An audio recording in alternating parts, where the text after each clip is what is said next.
USA, c'est comme ça que cet homme, Michael Flynn, était accueilli pendant les meetings de son ami Donald Trump. Aujourd'hui, il vient d'être forcé de démissionner du gouvernement du même Trump où il était conseiller à la sécurité nationale, à un poste clé. Il a en effet appelé les Russes avant même l'investiture de Donald Trump en janvier et leur aurait dit de ne pas trop s'inquiéter pour les sanctions anti-russes quand Trump serait au pouvoir. Il a ensuite menti à son vice-président en disant qu'il n'avait pas parlé des sanctions avec les Russes, mais il a bien sûr été enregistré par les agences d'espionnage américaines et n'a pas pu tenir longtemps. Premier dégât donc dans l'étrange équipe de Donald Trump, moins d'un mois après sa prise de fonction.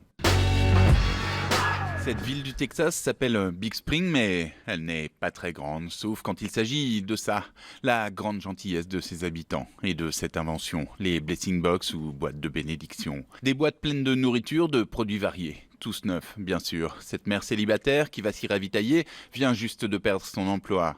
C'est pour nous, dit-elle, on ne doit pas avoir honte. Et c'est cet homme qui a construit cette boîte. Il l'a remplie, puis ses voisins ont fait la même chose. Aujourd'hui, il y a des dizaines de boîtes dans cette petite ville, et d'autres villes d'Amérique s'y sont mises. Il faut qu'on agisse ensemble comme une communauté, dit-il, qu'on change les choses ensemble.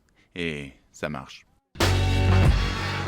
Étrangement, le business des fleurs de la Saint-Valentin a explosé le jour où l'ancien président George Bush a montré ça. Ça, c'est de la cocaïne, a-t-il dit, et elle vient de Colombie. Ce jour-là, les Américains ont décidé d'alléger les taxes sur les fleurs pour que les paysans colombiens cultivent des fleurs au lieu de la coca, et ça a fonctionné. La Colombie est maintenant le plus gros fournisseur de fleurs du pays. Avant la Saint-Valentin, 22 millions de fleurs arrivent chaque jour à l'aéroport de Miami. Mais les centaines de douaniers américains restent prudents pour voir si elles ne cachent pas de la poudre blanche. Il leur donne, comme on voit, des petites fessées. Ces pauvres fleurs ont donc reçu, eh oui, une fessée avant d'atterrir ici.